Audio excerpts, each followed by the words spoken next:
श्रीराम समर्थ। नाम घेणाऱ्याच्या मागे पुढे मी उभा आहे। गूढ शोधून काढण्याकडे मनुष्याची नेहमी प्रवृत्ती असते। कोकणामध्ये पाण्याचे झरे आढळतात, ते कुठून येतात हे कळत नाही। म्हणजे केवळ दृश्यामध्ये असणाऱ्या गोष्टीचे देखील मूळ आपल्याला उकलत नाही, मग जे अदृश्यच आहे त्याचे मूळ आपल्याला कसे कळणार? मी बोलतो कसा, माझे मन कुठून येते, हे देहबुद्धीत राहणाऱ्यांना कळणे कठीण आहे। नामामध्ये जे स्वतःला विसरले त्यांनाच मी खरा कळलो। स्वतःच्या प्रपंचाचे कल्याण करून घेण्यासाठी तुम्ही माझ्याकडे येता, पण कोळसा जितका जास्त उघळावा तितका तो काळाच होत जातो।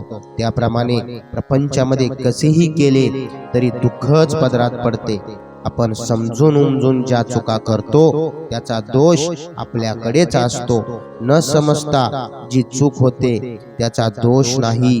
प्रपंचाच्या आसक्तीने दुःख परंपरा येते, हा अनुभव दररोज येत असून आपण प्रपंचात आसक्ती ठेवतो, हा दोष नव्हे काय? आपले कुठे चुकते ते पाहावे आणि जे चुकते ते सुधारावे।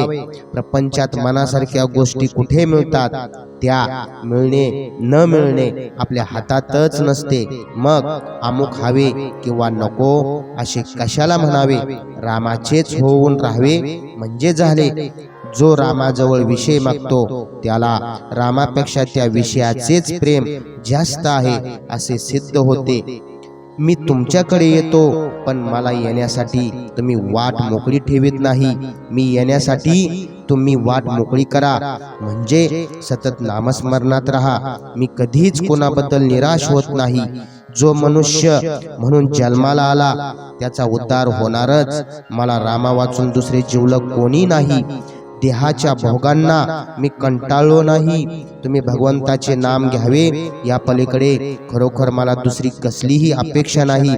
रात्रंदिवस माझ्या माणसांना मी हेच सांगत असतो की वाटेल ते झाले तरी भगवंताचे नाम सोडू नका। जो माझा म्हणतो त्याला नामाचे प्रेम असलेच पाहिजे। जीवनामध्ये तुम्ही घाबरू नका, धीर सोडू नका आणि घ्यायचे झाले तर नाम घ्या। माझा नेम असा आहे की परमार्थाची एकही गोष्ट अशी असता कामा नये की जी व्यवहाराच्या आड येईल।